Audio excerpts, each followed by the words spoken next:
We're going to be doing a kind of hybrid season review transfer special thing today. If you watch the home series as well, it's very similar to what we did in that series last week. We will be back to our normal non-league to legend transfer specials after the Christmas period is out of the way, but I don't really want to sit out here in my garage in the cold for 3 hours on the 27th of December when I've got a cold and do that today. So I'm sure that's okay.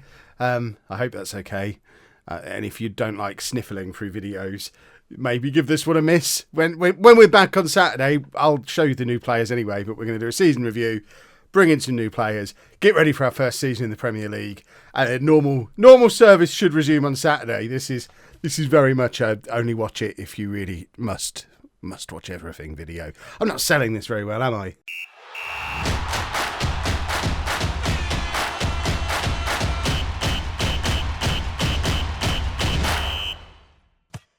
Hello folks and welcome to a non-league to legend extra transfer special. I'm Kev and I'm poorly.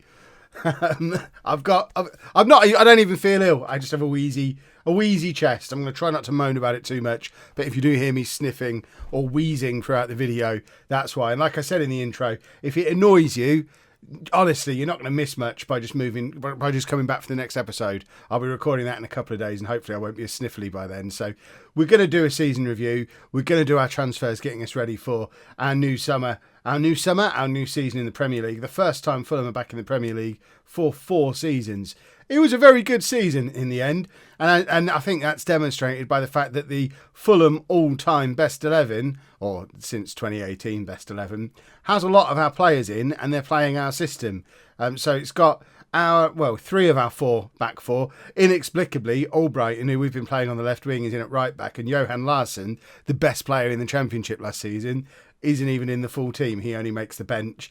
The midfield, obviously we don't have Seri. We sold Zambo Anguissa as well. He went because he wasn't going to get a new work permit. But Simon Hall makes it in, the youngster, who we've basically given him his break. He's come through our youth team, although it looks like he started at Norwich but then just turned up at Fulham. It's one of these weird ones. I don't really know how they work because there doesn't seem to have been a transfer there. So I guess that's just Norwich released him on the 25th of January 2019 and he turned up at Fulham. I don't know why there's no fee. It looks like that's just seems like it's a transfer, unless he was a youth player at Norwich, never signed a contract and signed his first full-time contract with Fulham. I guess that's what's actually happened there. So whoever was doing the Norwich youth scouting then has done a good job, but he was never really a regular player before I arrived. 7 starts last season, and I guess he kind of broke into the team a little bit under Steven Gerrard, but he's been an absolute ever-present for me and is a superstar, so he makes it into the overall best 11 with Mitrovic up front, and there's more of our players on the bench as well. Rinner, our keeper, is down there. Shah, who we sold, Larsson, Cullen, Mitrita, Calderon, only Gabbiadini is one that isn't anything to do with what we've done here at Fulham in, 8 or 9 months? So our end of season awards, obviously Johan Larsson wins the player of the season. How could it possibly be anybody else? Calderon and Mawson are the next 2. Goal of the season is Cullen. We'll have a look at the goal of the season. It's one from when we were in charge, so it should be a goal that I remember. I don't know if it's a match you saw. I can't imagine I'd have shown you Millwall in the FA Cup, but maybe I did. Let's have a look to see how good this goal is. Larsson taking a throw in on the left-hand side. What am I up to? Why is he taking a throw in on the left-hand side? Here's Cullen teeing it up from the edge of the area, and that is a properly good finish from Cullen. And Calderon gets Young Player of the Year, even though he's 24 and he's in the same team as Hall. For some reason, there's no signing of the season. Now, there's definitely players who sign. Tinio, for example. I know he's a player I didn't bring in, unless loan signings don't count, but Gerrard brought him in on loan before I arrived. There must be other players. Have Fulham signed any players this season? Or is that why there's no signing of the season? Rinner came in on a free transfer this season. Calderon did as well. I mean, how does Calderon not get signing of the season? He got Young Player of the season, but apparently not signing of the season. I don't understand. Let's have a look at the stats as well. So Mitrovic finished as top scorer. Larsson, best player, most assists from right back. It's like a modern day Vladislav Lazarov, if only he was 10 years younger. Mendy, best pass completion. Larsson, again, man of the match awards. And most yellow cards. And we didn't have a player sent off all season, which is ridiculous. Our season review, we were expected to finish mid-table. or I was told mid-table. It looks like pre-season we were expected to finish top half. By the time I got here, we were expecting mid-table. And we've got promoted. We finished second, narrowly missed out on winning the title. Probably should have had a better cup run than we did. Losing to Reading the way we did was very disappointing. We could have had that trip to Wembley in the FA Cup semi-final. What actually happened next in the FA Cup? Who did Reading get? Well, they've not made it to the final. So Reading lost 2-0 against Liverpool. I mean, look at those for semi-finals. Blackburn and Reading both making it through to the FA Cup semi-final, but being put out of their misery by Man United and Liverpool, who still haven't played their final yet. The League Cup run was done before I arrived. And match of the season, moment to forget, are both against Preston. And they're both games I managed. Oh, no, in fact, I didn't manage that one. That was a game under Steven Gerrard. And I managed to turn it around into a 3-0 defeat in the return fixture. I can't believe there's not games where we looked better than the 3-0 win against Preston under Steven Gerrard. Let's have a look. There must be some... There were some games we absolutely dominated. I mean, that, for example, 4-0 against Premier League West Ham in the FA Cup. That feels like a pretty decent match. We also beat Norwich around that time as well, who were top of the league at the time. I think there was arguably some more impressive matches than the one they've picked. That 3-0 win against Norwich. Norwich were top of the league. Norwich have not got promoted now, largely because of what we did to them that day. But apparently this 3-0 win against Preston was the moment of the season. Ridiculous. Squad dynamics. Mawson, Mitrovic and Albrighton are our key players. Our team leaders. Albrighton is one we probably... I don't know. I'm unsure what to do with Mark Albrighton. He's 33 years old, turns 34 not long into next season. He's not played in the Premier League for 4 years now. And it's not as if he was spectacular in the Championship with 6.86. I think Albrighton probably is going to be moving on. So we're going to need one of these guys to step up and become a team leader. End of season team meeting. Obviously the plan... Well, I haven't actually been given a plan for next season. I assume the plan for next season is let's try not to get relegated. Let's be passionate about it. I want to know, I'm not going to be sticking with you. I'm going to be bringing in players. With the right additions, we can stay up next year. There you go. That's what they wanted to hear. Excellent stuff. It's absolutely ruined Rodek and Mendy. I don't know why they... And McBurney. I guess, actually, what's happened there, they're the fringe players. So the fringe players are now panicking that, oh, well, that's me done then. Well, yeah, to be honest, it probably is. I can't imagine McBurney's going to be part of my squad for next season, although I have just given him a new contract because he's apparently one of our best players. He's on a lot of money. I've given him even more money. He's apparently as good as Mitrovic. I know you lot have been telling me to play him all season, but he's not a striker. He doesn't score enough goals. Have we got anything else that we need to have a look at before we get stuck in to doing some transfer business? Rinner has also signed a new contract. And in fact, if we look through the squad, there's very little now here that doesn't have a contract that you would expect me to want to keep around for next season. If we narrow this down just to our senior squad, Albrighton, I'm probably not going to give him a new contract. I think we'll probably just let him leave. Tiny O I'd like to keep around. He's only 21. He's already played 22 international games. He's got the potential to get much better, and he's already our best defensive midfielder. Can we get him on loan for another season? No. Does that mean he's out of contract? No. I guess we have to wait for the transfer window to open. So Tiny O is one you definitely want to bring back in. Tobin, Perby, Astley. I'm quite happy to let all of them leave, and then everyone else is under contract at least until the end of next season. So Albrighton's the one that we need to make a decision on. And I guess the decision is going to be based mainly on whether we manage to find anybody better, I think. We'll watch this space. We'll decide what we're going to do with Albrighton. But I think we're probably going to stick with this tactic next year. So it's just going to be a case of plugging in gaps that we've got in the squad. We know we need a centre-back to replace Shah. Astley came in, but Astley's probably not going to be a Premier League player. So we need a proper centre-back to come in and play alongside Mawson. Full-back, left-back certainly we're fine. Right-back, Larsson's brilliant, but he's another one like Albrighton.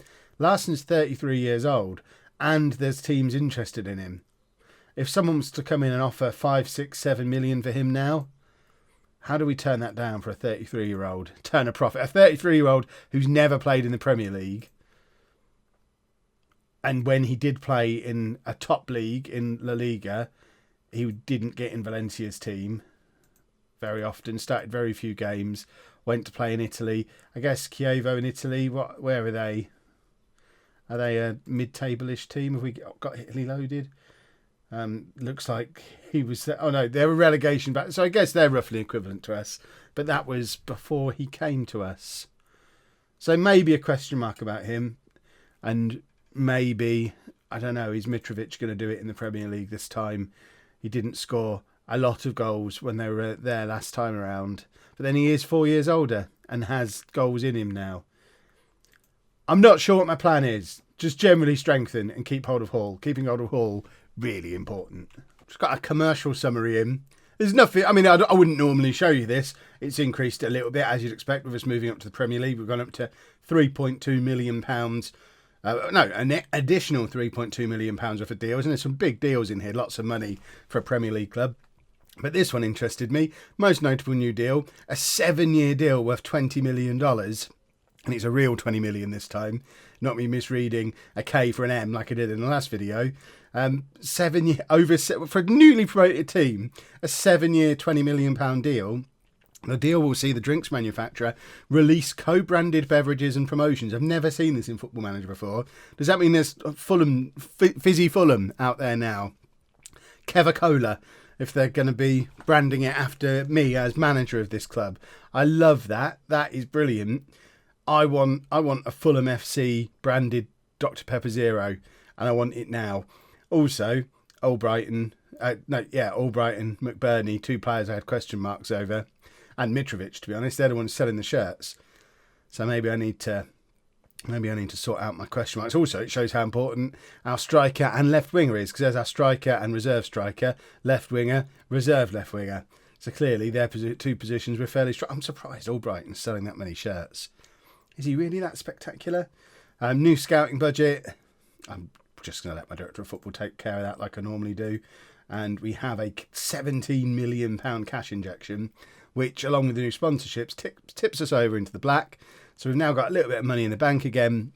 We've obviously a season of Premier League money to come as well. So money should sort itself out now. We've got a decent transfer budget. We've got a little bit of wage budget to play with as well. There's fun to be had this transfer window. We've got a potential superstar on our hands, boys and girls. Liam Thorne, who's been on loan this season at former club Forest Green. He's just finished League One top scorer, 24 goals from 42 appearances at Forest Green. If we have a look at his report, he's currently very well suited to play in the Championship, potential to be a Premier League striker in the future, 3-star current ability, 5-star potential. He's 6'5", and a decent finisher. We've got a big target man. We can just lump it up to a big target man if we need to. I'm a little bit worried that that's what Forest Green have been doing this year. What's been going on at Forest Green? Where did they finish? 14th.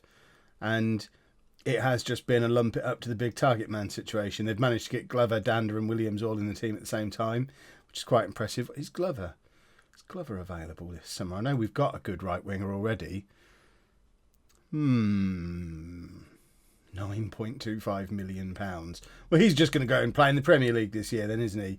Could be successfully retrained as a right back. Let's just get an updated scout report here. When's the last one from? That's from May.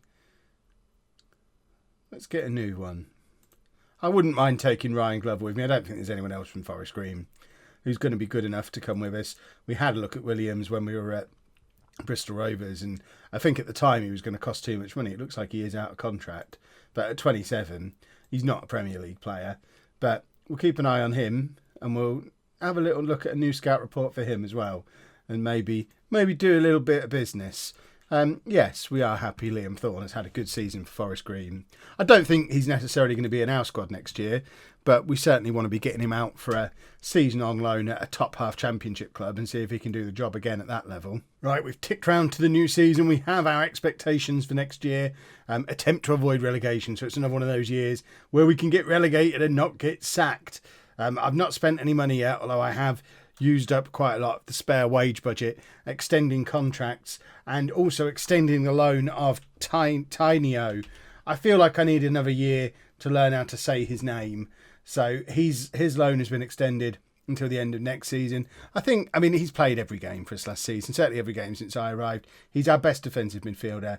So we might still bring someone in, but for now he's going to be our defensive midfielder. We'll just fix some of that stuff as well. Obviously, Now we're in the Premier League, we can't have Arsenal as a parent club. We were going to cancel that link anyway.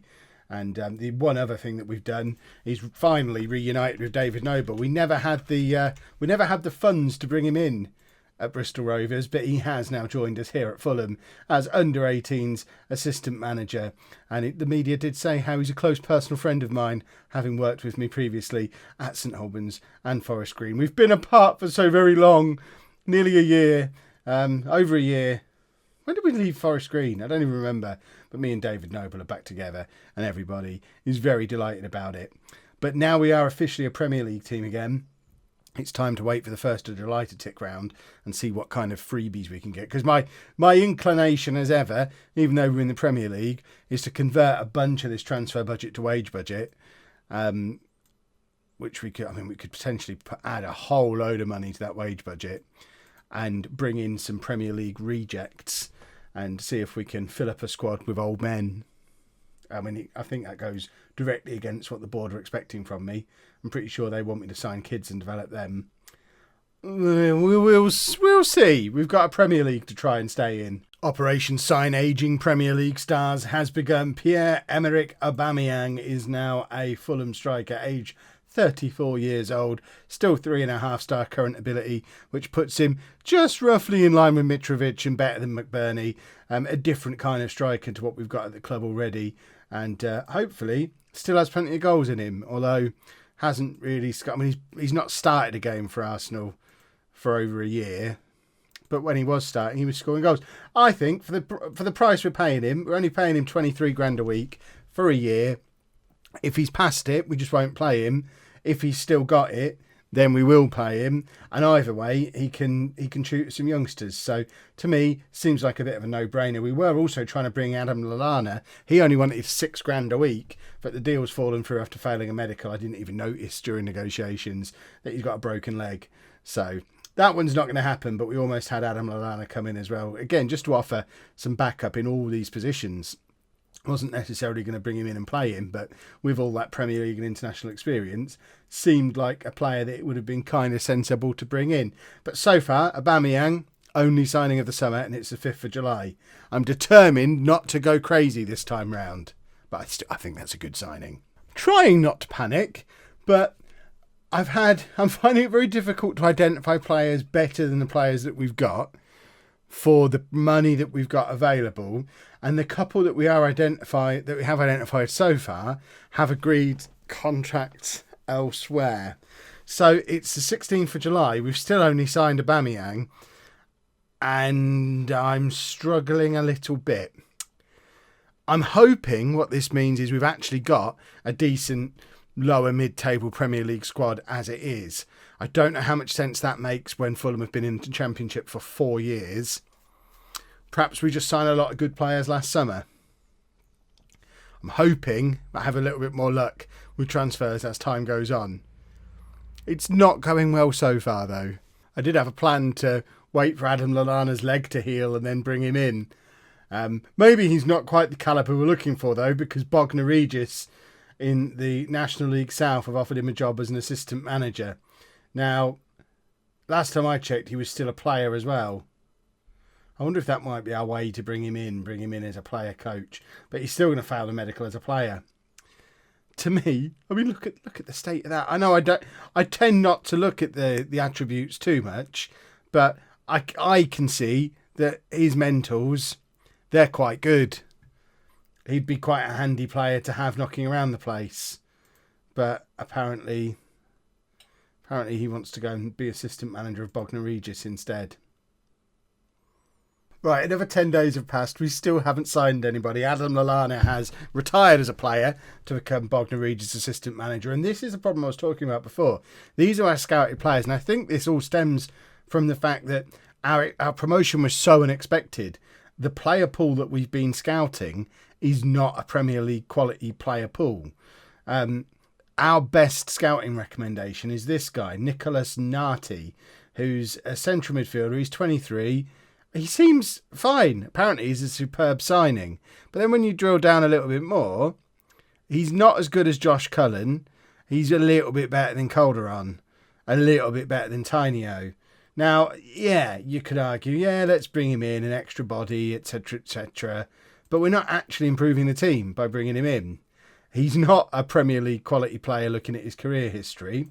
He might come in and be a brilliant signing, but if we start bringing in players in that kind of price range who might be any good, then we have to sign loads of them, because what's the point of just bringing in 2 or 3 that aren't significantly improving the squad? We move down to the next one. Centre-back, 23 years old, would be a superb signing. And then you see he's not as good as Mawson or Moore. That's not the calibre of centre-back we need to be bringing in. And they're our 2 best scouted player recommendations. If you narrow it down to ones who are interested, the pool gets even smaller. There are not any players who are going to significantly improve us. I'm literally sat here. Oh, wrong button. Literally sat here waiting for new scout reports to come in. And as they come in, then we try and sign players. But time is ticking. The new season starts in less than 3 weeks. And we've still only signed Aubameyang. My director of football has come through for me. He's identified a loan player similar to what was happening in January. I'm not going to let him go out and spend 15 million quid, but if he wants to identify a loan player for me, then I'm not going to necessarily argue and just let him go about his business. And this guy seems like he might do the job for us. Williams Velasquez, 26-year-old Venezuelan international, on loan from Lyon for the season. 3.5-star current ability. Looks like a decent enough player. He's better than Moore. Not as good as Alfie Mawson. So similar situation to the centre-back we just looked at. I wouldn't necessarily have wanted to go out and spend money on him. I certainly wouldn't want to be spending 5 or 6 million quid on him. But as a loan for the season, it kind of fills that Shah gap that we had in the squad now. It means we don't have to play Mawson and Moore together all the time. But he's not improved the squad at all. But at least we do have an extra defender in now. I want to go and find a player who's better than what we've already got. But I genuinely think that because of our reputation, the money that we've got available, the fact that we hadn't been scouting at this level, it's going to be really, really difficult to sign anybody before the deadline closes who's an actual improvement on our players who will agree to come to us. I'm thinking we might just keep the money until January and try again then with 6 months of scouting under our belt, or 4 months of scouting under our belt. But that's obviously a big risk if we're not good enough. The only thing going in our favour, I guess, is first game of the season we play against West Ham. We beat them 4-0 last season. So you could argue that the team we've already got might be good enough to survive. It's a big risk, though, going into a Premier League season going, nah, you're all right. We're good enough. We don't need to bring in any Premier League quality players. Well, the media seem pretty confident that we should be going out and signing some players. Predicted to finish 19th. Rough. I mean, although to be fair, same odds as Swansea, Huddersfield, Brighton and Hull. So, I mean, Brighton and Hull came up with us. Huddersfield and Swansea were already up here. We're clearly the 5 who aren't any good. And I suppose all we really need to do is make sure we finish in the top 2 of that 5 and we should be okay. Looking further on, the quality of teams get much, much better according to the media. Although, I say again, we beat 100-1, 12th place prediction West Ham 4-0. 6 months ago with this exact squad. So I don't know, maybe we will be okay. Maybe. Right, we finally spent some money. Shane Duffy, I know he's 31. Not exactly the kind of player profile I would typically spend money on. But we've just bought a £10 million defender who's an expert at getting relegated from the Premier League. If we have a look at this man's relegation history, he's a proper pro at it.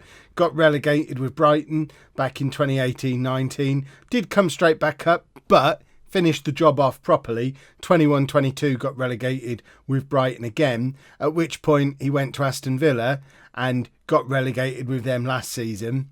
And now he's come to join us. So he's been relegated the last 2 seasons in a row. Been relegated 3 of the last, 5 seasons. The man knows how to get relegated from the Premier League. And hopefully, the theory is he'll come in and tell us what not to do. But he is as good as Alfie Mawson. And just, we needed another defender. Now we've got one. But that, again, is a perfect example of what I was talking about how difficult it is with the budget we've got, the reputation we've got in this league. We've had to spend £10 million to sign a 31-year-old defender who's been relegated in both of the last 2 years, who's almost as good as the best defender we already had. And that's wiped out a massive chunk of our budget, added a whole load of extra money to our wage budget, and not really improved anything, has it? This is going to be... I mean, we're having a hard summer, but at least we do have some decent options at centre-back now. I was worried going into the season with just Mawson and Moore. That was a worry. We've now got 4 proper centre-backs. We've got Joe Bryan as a decent left-back, plus loads of players who can play there at a push, but we wouldn't really want them to. So another left-back would be handy. Centre-back-wise, we've got Larson, we've got Sessegnon, and other options. In goal, we've got 2 decent options for goalkeeper. Defensive midfield, we've got some decent options. Tainio, Calderon, Mendy can all play there. Central midfield, Cullen's our star man, but we've got Mendy. We've got one of the Purbuys. One of them went back to his parent club, but the one that was ours is still here. Calderon, Tainio again. Wide, Mitrica, Albrighton, Hall. Not much else we could probably do with another wide player. Obviously, Aubameyang theoretically could go out there onto either side, but apparently he's not very good at it. Up front, we've got Mitrovic, we've got Aubameyang, we've got McBurney, we've got Power and Thorne, who are both youngsters who are powering through. Power scored for us last season against West Ham. I know he scored in that game, the game I keep going on about. And Liam Thorne is obviously the big lad who scored all those goals for Forest Green last season. So I think we're sorted for strikers. Looking at that, we could probably do with a couple more wingers, maybe a couple more fullbacks, because I'm Kev. And then it's trying to find players who are going to improve us. It would be lovely to have a better goalkeeper. It would be lovely to maybe have a better central midfielder. But, as we've just shown with Duffy, actually bringing in real quality, like 3.5, 4-star players, is really, really tough for us. We're not going to bring in much more, I don't think. Well, we signed one more player in the end, only on loan, and he's never played a game before. Sean Keegan, 20-year-old Irish under-21 winger on loan from Everton for the season. 3-star current ability, 5-star potential. Looks like he could be a star. Obviously, he's not going to play ahead of Simon Hall. He's not that great over on the left wing either, so he's very much coming in as a backup option for Hall. But we did need a backup option on that right wing. But like I say, never played for anybody. The one other guy we signed that I didn't show you because he was brought in by our head of youth development, although age 20, I don't know what they were thinking, but he's been brought in as a youngster. Vasilis Manasopoulos, 2-star current ability, 3-star potential, never going to be any good. I don't really know why we signed him, but he played a Premier League game for Brentford last year. But he's not going to play. But that's it. The transfer window is closed. We still have loads of money to spend in January. We just need to really scout our faces off before then and get ready for January. Try. Oh dear. Oh dear me. Well, it is match day. When I hit quick pick, this is what it gives me. I don't think this is what we're necessarily going to use. I don't know why Quick Pick insists on putting Rodak in goal rather than Rinner. Let's have a little look at them. Let's do a comparison. I don't do this sort of stuff. Like I said, I don't do this sort of stuff very often. But if we compare them, Rinner's older. They're pretty similar. Rinner's quicker, but that doesn't really matter. They're basically the same goalkeeper. So I guess it doesn't really matter. The only issue I've got is when we look at Rodak as on his report. Hold on, where are we? Rodak is currently a leading player for most League One sides, which is a bit of a worry. Whereas Rinner, if we look at him, he is a good player for most Championship sides. So again, neither of them Premier League quality keepers, but Rinner is the better one of the two, surely. So he's going to go in goal for us. Back four, I can live with. That would normally be Tainio, but he's injured. Or else Tainio would be in there as he was last season. This midfield we know works. There's an argument we could maybe try Mitrica out there and do that. He's probably better suited to that position. I'm still not sure Albrighton's a Premier League player. And there's not a chance with Mitrovic injured that I'm going to be starting McBurney ahead of Aubameyang, or we might have to adjust his role a little bit, maybe make him a poacher. But I think that's more like the team we're probably going to play for our first game of the season. But that'll be in the next video, which, as we're still on this festive schedule, will be a couple of days' time. So you've got a couple of days to mock me in the comments for just a terrible summer of signings, and make your predictions for how we're going to get on in the Premier League, having not really improved our squad at all, I'm afraid. If you've enjoyed that, please make sure you leave a nice big thumbs up on there for me. Subscribe to the channel for daily Football Manager videos. And thank you very much for watching.